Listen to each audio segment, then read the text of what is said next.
आज का ये वीडियो प्रसिद्ध भारतीय महाबली भीम विश्व विख्यात अविजित प्रोफेसर राममूर्ति नायडू जी के बारे में है। राममूर्ति जी कितने बलवान थे और कौन कौन से करतब उन्होंने अपने बल से दिखाए, इसकी जानकारी आपको पार्ट 1 में दी जा चुकी है। आज इस वीडियो में हम जानेंगे प्रोफेसर राममूर्ति जी की अद्भुत व्यायाम प्रणाली के बारे में, जिसको करने से उनमें अथाह बल आ गया था और उसी बल के चलते उन्होंने अपने जीवन काल में असंभव प्रतीत होने वाले कार्य को किए और देश विदेशों में तहलका मचा दिया था। आज का ये वीडियो हर एक उस युवा के लिए है जो अपने शरीर को ताकतवर और बलशाली बनाना चाहते हैं। आज आपको ऐसी अद्भुत जानकारी मिल रही है जिसके माध्यम से आप अपना पूरा जीवन तीव्रता से बदल सकते हैं और इसमें कोई संदेह नहीं कि इस वीडियो को देखने के बाद आप यह कह सके कि हमारा समय व्यर्थ गया।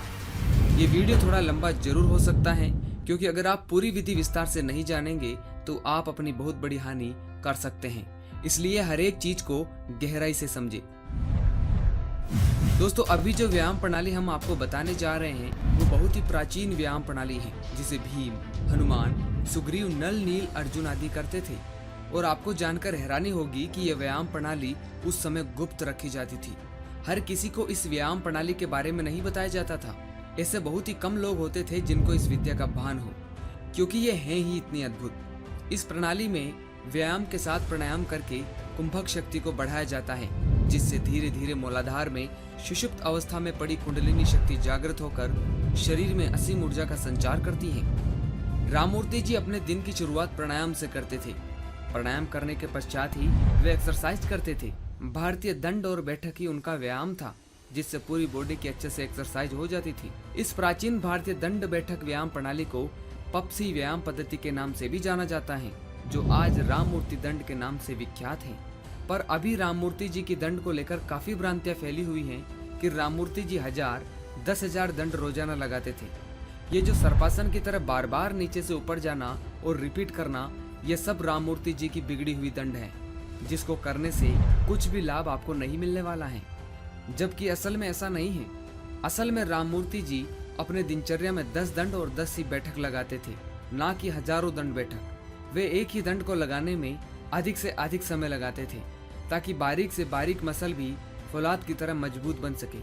हर दंड में अधिक से अधिक समय को बढ़ाने के साथ साथ सांसों को फेफड़ों में रोकने की क्षमता को भी बढ़ाना होता है। ध्यान दीजिए दोस्तों, उसके पश्चात ही व्यक्ति के शरीर में पांचों शक्तियाँ power, force, stamina, strength, energy की प्राप्ति होती है, जिसे पप्सी योग कहा गया है।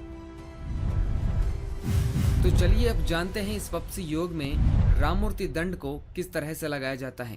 सबसे पहले अपने शरीर पर अच्छे से तेल मालिश कर लें ताकि शरीर गर्म होकर उसके छिद्र खुल जाए। अब अपने हाथों को जमीन पर कंधों की सीध में जमा लें और पैरों को 2 इंच की दूरी पर रखें, जैसा आप अभी देख रहे हैं। उसके पश्चात गहरा सांस लें और धीरे धीरे नीचे की ओर जाएं। इसी में आपको समय बढ़ाना है। गर्दन सीधी रखें और नीचे जाकर थोड़ा सा रुकें, फिर आगे की ओर बढ़ें। आगे बढ़ते समय ध्यान रखें कि कोहनी और हाथ अपने स्थान से नहीं हिले, केवल पैर के पंजों से ही शरीर को आगे की ओर धकेलना है। फिर उस अवस्था में थोड़ा सा रुकें और पुनः पीछे की ओर आ जाएं। फिर धीरे धीरे हाथों को ऊपर की ओर करते हुए शरीर को उठाएं।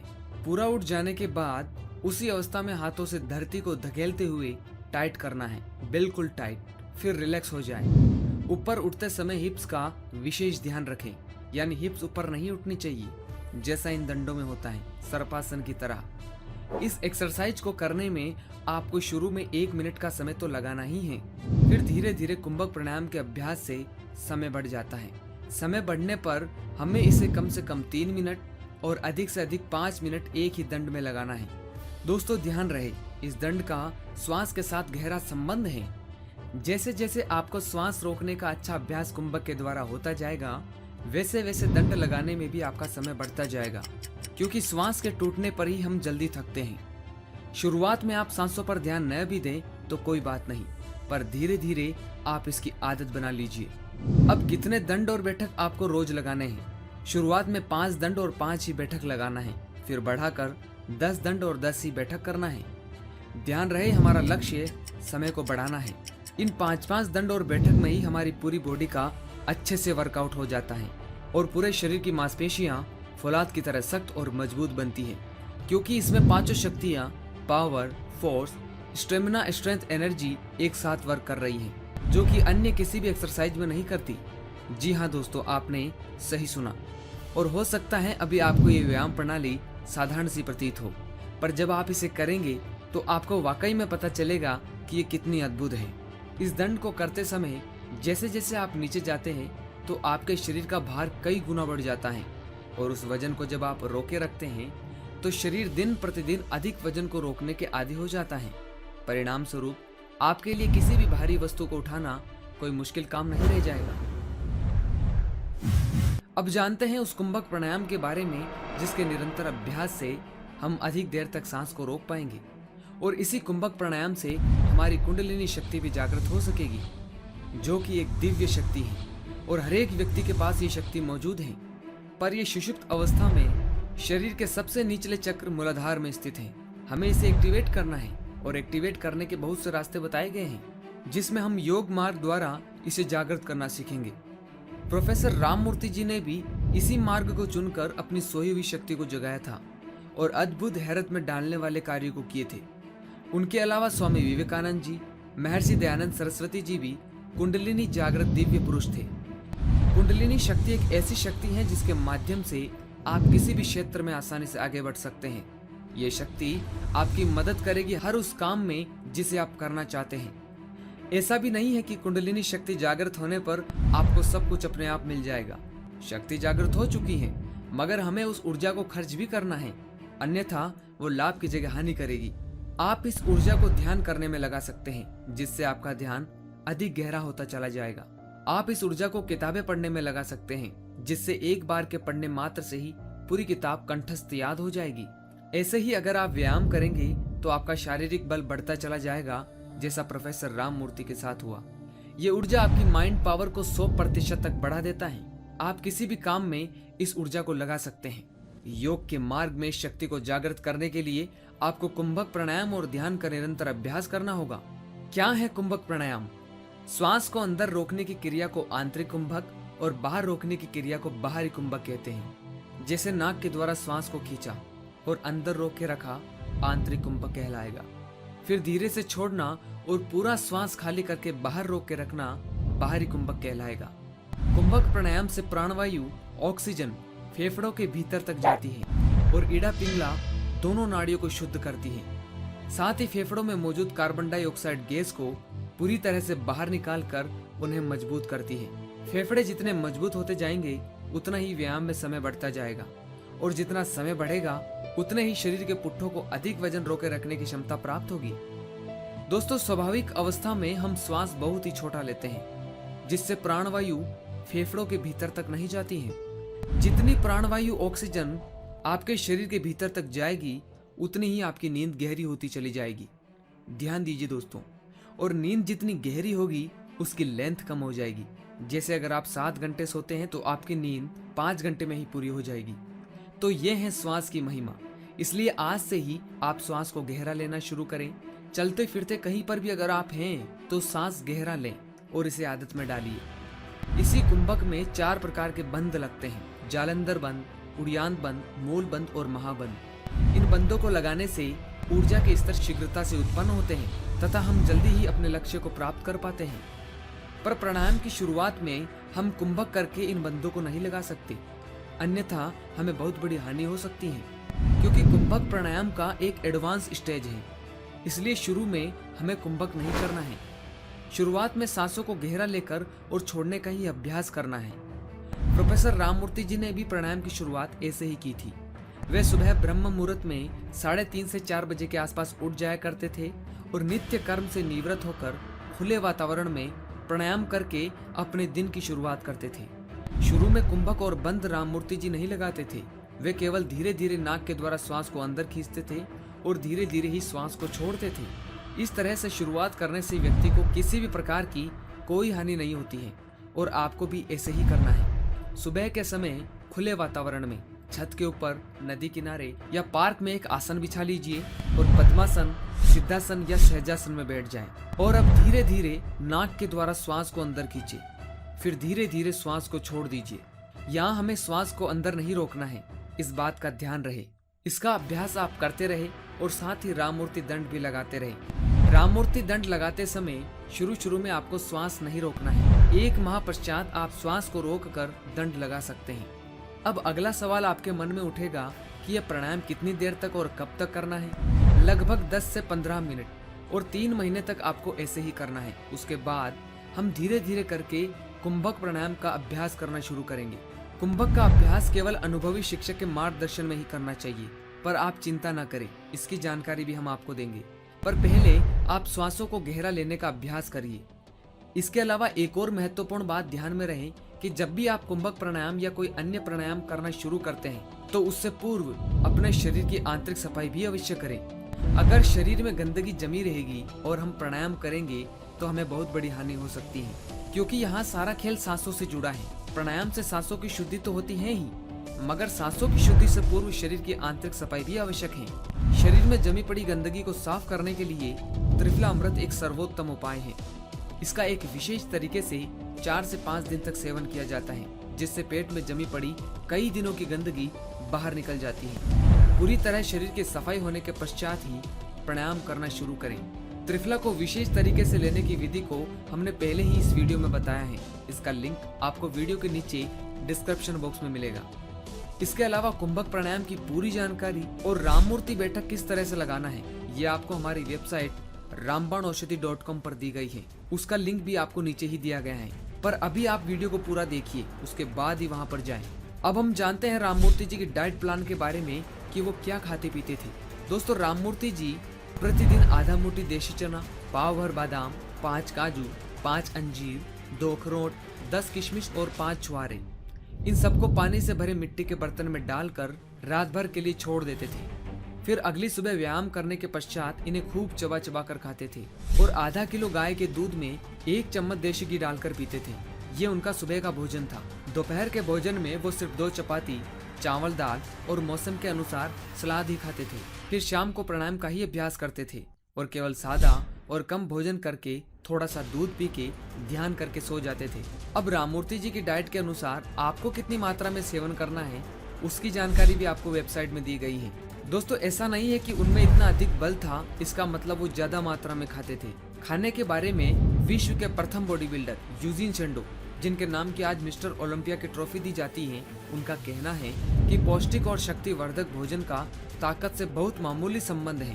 ध्यान दीजिए दोस्तों, पौष्टिक और शक्तिवर्धक भोजन का ताकत से बहुत मामूली संबंध है। ताकत का संबंध एक्सरसाइज और उसे करने के तरीके से है और वो इस बात पर बहुत जोर देते थे। लेकिन हम तो ये सोचते हैं कि जितना खाएंगे उतनी ही ताकत आएगी, जबकि असल में ऐसा नहीं है। यूजीन सेंडो के जीवन के बारे में अगर हम जाने तो वे भी बचपन में राममूर्ति की तरह दुर्बल और कमजोर थे। शारीरिक शक्ति को बढ़ाने के लिए उन्होंने भी अनेक उपाय किए, जिनमें जिम में भर्ती हुए, पर उनकी शारीरिक शक्ति तो बढ़ी, लेकिन उतनी नहीं बढ़ी जितनी वो चाहते थे। पर समय रहते इनको भी शरीर के विज्ञान का ज्ञान हुआ और इन्हें पता चला कि भोजन का ताकत से कोई खास संबंध नहीं है। शरीर के विज्ञान को समझने के पश्चात सेंडो ने अपनी ही स्वयं निर्मित व्यायाम प्रणाली बनाई, जिसको वो रोज किया करते थे। वो भी सांस से ही जुड़ी हुई थी। सेंडो द्वारा बनाई गई एक्सरसाइज से सेंडो ने अद्भुत और हैरत में डालने वाले कार्य किए। उनकी ख्याति सबसे ज्यादा तब फैली जब वे एक 265 किलो वजनी शेर के साथ कुश्ती लड़े थे और शेर को चित्त करके कंधे पर उठाकर अखाड़े के चारों तरफ चक्कर लगा डाला। इसके साथ ही उन्होंने अनेकों करतब किए। एक बलिष्ठ घोड़े को एक ही हाथ से सिर की ऊंचाई तक उठाकर चक्कर लगाना, सीने पर तख्ता रखकर 3 घोड़े एक साथ खड़े करना, इस तरह के अद्भुत कार्य सेंडो किया करते थे और ये सब संभव हुआ था उनके व्यायाम से। सेंडो और प्रोफेसर राममूर्ति जी एक ही समय के पहलवान रहे हैं। अगर इन दोनों की तुलना करें तो राममूर्ति जी के सामने सेंडो कुछ भी नहीं है। 25 घोड़ों की शक्ति की 2-2 मोटर तो राममूर्ति जी ऐसे ही रोक लेते थे। 5000 साढ़े 5000 किलो वजनी हाथी को अपने सीने पर चढ़ा लेते थे, क्योंकि राममूर्ति जी व्यायाम प्राणायाम के साथ करते थे और यही उनका बलशाली होने का रहस्य था। आपके मन में सवाल उठ सकता है कि तो फिर सेंडो इतने प्रसिद्ध क्यों हुए? दोस्तों, सेंडो प्रसिद्ध हुआ क्योंकि वे उनके द्वारा बनाई गई एक्सरसाइज का व्यवसायीकरण करने लग गए। उन्होंने अपने सेंडो डंबल बनाए, उनका खूब प्रचार किया, जगह जगह जाकर लेक्चर देने लगे, बड़ी बड़ी कंपनियों के ऑफर उनके पास आने लगे। यानी आप ऐसा समझे कि सेंडो उस जमाने में सबसे महंगे और सबसे धनी व्यक्तियों में से एक थे। पर इधर राममूर्ति जी जितना पैसा कमाते वो सब क्रांतिकारियों को दान दे देते थे।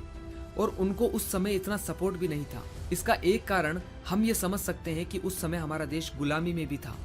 समय बदलता गया और व्यायाम को व्यवसायकरण के साथ जोड़ते चले गए, और आज ये कहाँ तक पहुँच गया है ये मुझे बताने की आवश्यकता नहीं है। पहले व्यायाम एक्सरसाइज की जाती थी स्वस्थ निरोग जीवन और अपने आप को ताकतवर बनाने के लिए, पर आज के दौर में व्यक्ति स्वस्थ और निरोग जीवन के बारे में तो सोचते तक नहीं है, क्योंकि उनको यही नहीं पता कि उनके द्वारा खाई गई कोई भी चीज उन्हें स्वास्थ्य की दृष्टि से कोई लाभ करेगी भी या सिर्फ उनकी भूख शांत करेगी। युवा साथी जल्दी बॉडी बनाने के लिए क्या क्या खा जाते हैं ये उनको भी नहीं पता। शरीर की ताकत में बढ़ोतरी हो रही है या नहीं, वे इसका निरीक्षण भी नहीं करते। उनको सिर्फ एक चीज से मतलब है, बस बॉडी बननी चाहिए। उसके लिए वो कुछ भी करने को तैयार हो सकते हैं। तरह तरह के सप्लीमेंट खाए जाते हैं जो कि सिर्फ और सिर्फ व्यवसायकरण ही है और कुछ नहीं, और इसमें फंसते हैं वो बेचारे लोग जो शरीर के विज्ञान को नहीं समझ पाते हैं। मैं आपसे पूछता हूँ, क्या राममूर्ति जी, सेंडो उनके समय में सप्लीमेंट का इस्तेमाल किया करते थे? क्या हमने बहुत तरक्की कर ली है? हम उनसे बहुत आगे निकल गए हैं, बल्कि हम उनसे भी पीछे चले गए हैं। अगर आज विज्ञान ने इतनी तरक्की करी है तो फिर इतनी बीमारियां क्यों हैं? भले ही हमने अनेकों आविष्कार किए हो, लेकिन जब हम उस वस्तु का उपभोग करने के लिए ही स्वस्थ नहीं है तो फिर वो किस काम का? या यूं कहें कि वो आविष्कार ही हमें बीमार बना रहे हैं। आप गहराई से इस बात को समझिए, हम आगे नहीं बढ़े हैं बल्कि पिछड़ गए हैं। हमें सही मार्गदर्शन की आवश्यकता है। हम जब भी किसी काम को गंभीरता से और रोज करते हैं तो उसके अद्भुत परिणाम हमें देखने को मिलते हैं, क्योंकि हम रोजाना उसका अभ्यास जो कर रहे हैं। लेकिन इसके साथ साथ उस समय उस काम को लेकर हमारी मानसिक स्थिति कैसी है, हम उस समय कैसा महसूस कर रहे हैं, उसका भी अभ्यास होता चलता जाता है, और उसका असर हमें अपने रोजमर्रा की जिंदगी में देखने को मिलता है। जैसे राममूर्ति एक्सरसाइज को धीरे धीरे करने से हमारे जीवन में धैर्यता भी आती है। ध्यान दीजिए दोस्तों, क्योंकि ऊपर से नीचे जाने के लिए हमें धैर्य, पेशेंस रखना ही पड़ता है, चाहे कुछ भी हो जाए। और व्यायाम के साथ पेशेंस का भी अभ्यास होता जाता है। जल्दबाजी का कोई भी काम इस व्यायाम में नहीं है। अगर जिम जाने वाली व्यक्ति इस व्यायाम को करते हैं तो शुरू में इसे करने का मन उनका नहीं करेगा, क्योंकि जिम की जितनी भी एक्सरसाइज हैं वे सभी जल्दी जल्दी की जाती हैं, और जल्दी करने से उनका पेशेंस लेवल भी कम होता है, क्योंकि लगातार उसी का अभ्यास जो हो रहा है। उनको सब चाहिए पर जल्दी जल्दी करते हुए। इस बात को आप गहराई से समझिएगा। मेरा ऐसा मत नहीं है कि जिम जाना गलत है, पर आप इस बात को भी समझे कि जिम की एक्सरसाइज को जल्दी जल्दी करने से हमारे शरीर की मांसपेशियां टूटती रहती हैं, और जो मांसपेशियां टूट चुकी हैं उन्हें फिर से रिपेयर करने के लिए शरीर अधिक प्रोटीन की मांग करता है। अब जितना प्रोटीन हमारे शरीर को चाहिए उतना हमें सुबह से लेकर शाम तक के भोजन से नहीं मिलता है। अगर भोजन ज्यादा मात्रा में खाएंगे तो वो वैसे भी नहीं पचेगा। जरूरत के अनुसार अगर प्रोटीन मसल को नहीं मिलेगा तो मांसपेशियां कमजोर होने लगेगी और शरीर की ग्रोथ भी रुक जाएगी। अब ऐसी स्थिति में व्यक्ति बाहरी रूप से प्रोटीन और वेट गेनर अपनी बॉडी में इंटेक करने लगते हैं, जो महंगे तो हैं ही, साथ ही शरीर के लिए भी बहुत ही घातक हैं। अब जो व्यक्ति इन्हें खरीद नहीं सकते उनका शरीर तो वैसे भी नहीं बनना है, और जिन्होंने खाया वो भी स्वस्थ नहीं रह सकते। तो आप बस इतना समझ लीजिए कि ये सारा षड्यंत्र व्यवसायकरण के लिए जानबूझकर रचाया गया है। जी हाँ, अब ये बात सुनते ही मसीहाओं के कान खुले के खुले रह जाएंगे, आंखें फटी की फटी रह जाएगी, और वो नीचे कमेंट जरूर करेंगे, और हो सकता है वे मुझे गालियां भी दें। पर अब क्या करें, सच तो सच है, और सच कड़वा होता है ये आपको पता है। ये सच्चाई है जो हमने आपको बताई है। अगर आप जिम में जाकर ही व्यायाम करना पसंद करते हैं तो करिए, पर आप एक बात को याद रखिए कि एक्सरसाइज जल्दी जल्दी करने से मसल टूटती है, और धीरे धीरे करने से मसल मजबूत बनती है। धीरे धीरे करने से तात्पर्य एक ही एक्सरसाइज में अधिक से अधिक समय व्यतीत करना है। अगर आपको बलशाली और तेजस्वी बनना है तो आपको शरीर की हर एक मसल को मजबूत बनाना होगा। मसल को तोड़ना नहीं है, और इसके साथ ही उसका रोजाना अभ्यास भी होना जरूरी है। जैसे अगर हम राममूर्ति दंड और बैठक की बात करें तो उसे धीरे धीरे लगाने से मांसपेशियां टूटने की बजाय मजबूत और संगठित होती है। बारीक से बारीक मसल भी मजबूत बनती है, और शरीर को power, force, stamina, strength, energy, पांचों शक्तियों की प्राप्ति होती है, जो कि अन्य किसी भी व्यायाम प्रणाली में हमें नहीं मिलती है। अगर आप इस व्यायाम प्रणाली को केवल 3 महीने तक लगातार करते हैं तो आपके शरीर में बल बहुत अधिक बढ़ जाएगा, और बढ़ता ही चला जाएगा, इसमें कोई दो राय नहीं। पर ध्यान रहे, राममूर्ति जी ब्रह्मचर्य का कट्टरता से पालन करते थे। बिना ब्रह्मचर्य पालन के कोई भी व्यक्ति ताकतवर नहीं बन सकता है। इस सत्य को भी आप अपने गले से नीचे उतार लीजिए। दोस्तों, वीडियो में दी गई इस अद्भुत व्यायाम प्रणाली की जानकारी हमें महायोगी स्वामी सत्येंद्र जी महाराज की कृपा से पता चली है। सत्येंद्र जी महाराज के वंश में परंपरागत पारिवारिक पहलवानी रही है। इनके दादा पहलवान श्री रघुराज सिंह तोवर इसी व्यायाम पद्धति से 1933 से 1957 तक अविजित रहे हैं। राममूर्ति बैठक और कुंभक प्राणायाम की जानकारी आपको वेबसाइट में दी गई है। वहां पर जाने के लिए आप वीडियो के नीचे दिए गए लिंक पर क्लिक करें। तो इसी के साथ उम्मीद करता हूं कि आपको यह वीडियो पसंद आया हो। वीडियो को लाइक और चैनल को सब्सक्राइब करना न भूलें। धन्यवाद।